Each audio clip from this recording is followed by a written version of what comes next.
Two worlds, 1950. Raw courage, leather helmets, and roaring metal. Today, carbon fiber, hybrid power, and unimaginable speed.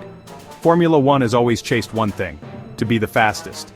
From Fangio's Alfa Romeo to Verstappen's Red Bull, the cars and drivers have changed, but the spirit remains, relentless, daring, and always on the edge. This is the story of speed, innovation, and the evolution of legends. Buckle up. Formula One's greatest ride begins now. The 1950s, a decade where Formula One's story truly began to unfold. It was a time of raw courage, daring innovation, and a healthy dose of danger. Formula One's World Championship is born, a structured series of races across Europe to crown the ultimate champion.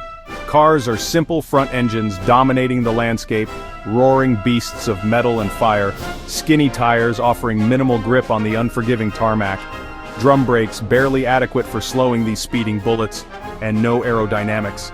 The concept was still in its infancy, the Formula biggest engine possible crammed into a space frame, lightest chassis built for speed, not necessarily safety, maximum danger. It was a lethal combination. Safety, an afterthought, a luxury they couldn't afford or perhaps didn't even consider. Drivers wore thin helmets, offering little more than symbolic protection. Racing on circuits lined with trees and houses, the slightest mistake could be fatal. Heroes like Fangio won 5 titles with 4 teams, a testament to his adaptability and sheer skill, mastering machines like the Alfa Romeo 158, beautiful, deadly, and demanding.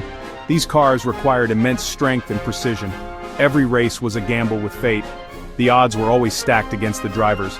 The 1960s brought revolution.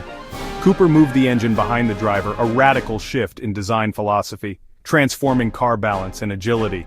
It was a game changer. Suddenly, front-engine Ferraris and Maseratis were obsolete. The old guard was swept aside. Jack Brabham's Cooper T51 proved clever design could beat brute force, ushering in a new era of innovation, launching the British Garagista era. Small, independent teams began to challenge the established giants. By decade's end, Lotus's Colin Chapman added wings, fragile at first, often detaching at high speeds, but they worked, pushing cars onto the track for more grip. A revolutionary concept that would change everything. Downforce meant unimaginable cornering speeds. The limits of what was possible were being constantly redefined. Legends like Jim Clark paid the ultimate price, a stark reminder of the ever-present dangers. But the seeds of modern F1 were sown. The sport was rapidly transforming. The age of raw power was giving way to the age of aerodynamics. Brains were starting to triumph over brawn. The sport was evolving, faster, smarter, and more dangerous. The stakes were constantly being raised. The cars were still lethal, unforgiving machines that demanded respect, but innovation was unstoppable. The quest for speed knew no bounds. The 1960s closed with F1 on the brink of a new era. The sport was poised for even greater change. The pursuit of speed was only accelerating. The relentless drive for improvement continued unabated. The gods of the track had set the stage. Their legacy would inspire generations to come. The future would be even wilder. The next chapter in Formula One's story was about to be written. The 1970s exploded onto the scene with a vibrant splash of color, bold sponsorships adorning the cars, and a wave of wild, untamed innovation that pushed the boundaries of motorsport.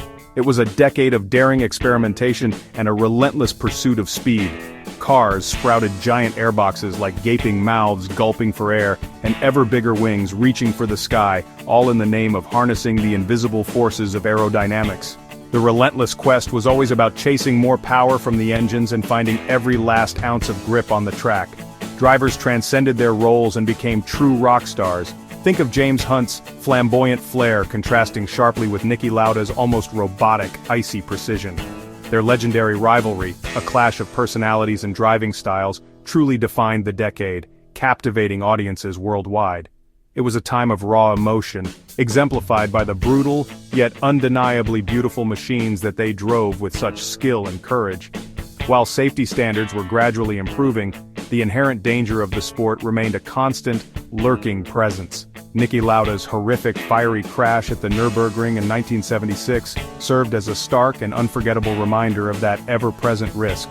Then, the brilliant mind of Lotus's Colin Chapman completely flipped the script and revolutionized racing with the introduction of ground effect, ingeniously shaping the car's underside, creating Venturi tunnels like an inverted wing, effectively sucking it down onto the track with immense force. The sleek and dominant Lotus 79, with its iconic black and gold livery, utterly dominated the competition, effortlessly cornering at previously unimaginable mind-bending speeds, leaving rivals in its wake. In a frantic scramble, every team on the grid desperately tried to copy and adapt ground effect technology for themselves, adding distinctive skirts to the sides of their cars in an attempt to effectively seal the airflow and maximize the ground effect. As a result, drivers were forced to endure immense physical strain within the cockpit, battling intense G-forces, as the cars transformed into veritable rockets on rails, pushing the limits of human endurance and machine capability. The relentless innovation was undeniably thrilling to witness, but also undeniably perilous for those involved. The challenging circuits and the skill of the drivers were constantly tested to their absolute limits as they struggled to keep pace with the ever-increasing speeds. Formula One was rapidly approaching the verge of yet another groundbreaking power revolution, with turbocharger technology on the horizon, promising an even more exhilarating future. The 1980s, turbocharged insanity. Renault's early turbos were unreliable, but soon every top team unleashed monstrous power. Qualifying engines hit over 1,000 horsepower. Some whispered 1,500 for a single lap. Power arrived in a violent surge, demanding precision and courage. Legends like Alain Prost and Ayrton Senna tamed these beasts, their rivalry becoming legend. The McLaren MP 4/4 with Senna and Prost crushed the 1988 season, 15 wins in 16 races, but the speed was too much. Danger escalated. The FIA clamped down, restricting and then banning turbos after 1988. The wildest era of raw power ended. The sport turned to new technology and a different kind of challenge. The 1980s left a legacy of drama, danger, and unforgettable speed. F1 would never be the same. The next revolution was digital. The 1990s, turbo power gone, but technology took over. High-revving V10S and V12S screamed, but the real leap was electronics. Williams led the way. The FW14B had active suspension, traction control, and paddle shift gearboxes. Some said it could almost drive itself. Nigel Mansell dominated in 1992. Ayrton Senna argued driver aids stole the sport's soul, but the tech was here to stay. Tragedy struck in 1994. The FIA banned many electronic aids, making cars twitchy and hard to handle. Teams found clever workarounds, keeping the tech battle alive. The 1990s became a tug-of-war between innovation and regulation. F1 was now a blend of human skill and computer wizardry. The stage was set for a new era of dominance. The 2000s, Ferrari and Schumacher reigned supreme. 3-liter V10S screamed to 19,000 revolutions per minute, the zenith of F1's engine era. Schumacher, Todt, Brawn and Byrne formed an unstoppable team, winning 5 straight titles.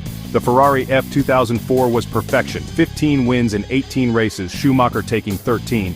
Rivals looked second-rate. Ferrari's dominance was total. The FIA intervened. V10S replaced by V8S, more electronic bands and wild aerodynamic appendages in the aero wars. The era of screaming engines faded, but the pursuit of speed never stopped. F1 was about to change its sound and its science forever. The next chapter would be quieter, but even faster. The hybrid revolution was coming. In 2014, F1 went quiet, V8S out, 1.6L V6 turbo hybrids in. Electric motors recovered energy from exhaust and braking, making F1 engines the world's most efficient. Many fans missed the old sound, but Mercedes mastered the new tech, dominating from 2014 to 2020. Lewis Hamilton shattered records piloting the sublime Mercedes W11 to 13 wins in a pandemic-shortened season. Cars grew longer, wider, and heavier to house hybrid systems. Aerodynamics became a science of airflow manipulation. These hybrids were the most advanced racing cars ever built, fast, efficient, and complex. Some called the racing predictable, but the engineering was breathtaking. F1 now balanced speed with sustainability. The hybrid era set the stage for a new kind of racing. The sport was evolving, again. The future was calling. The 2020 S, another rulebook rewrite. 2022's cars revived ground effect, generating downforce from the floor for closer racing. Simpler, cleaner designs with big wheels and sweeping lines replaced the aero clutter. The goal-less dirty air, more wheel-to-wheel action, Red Bull and Max Verstappen mastered the new era. Adrian Newey's RB19 won 21 of 22 races in 2023. The RB19 was fast, efficient, and nearly unbeatable. Verstappen's relentless speed made him the perfect pilot. The rest of the grid is still catching up. F1's new titans have set the standard. The race for supremacy continues. 2025, on the brink of another revolution. 2026 brings new rules. V6 hybrids stay, but the MGU-H is gone. The MGU-K triples in power. 100% sustainable fuels, smaller and lighter cars, and active aerodynamics are coming. Movable wings and a manual override for extra electric boost promise closer racing and more driver control. F1 aims for lighter, nimbler, and greener machines. The hope spectacular racing and leadership in sustainable tech. From Fangio's Alpha to Verstappen's Red Bull, each era had its legends and challenges. Danger, innovation, and speed have always defined F1. The only question? Which era is your favorite? The story of speed never ends.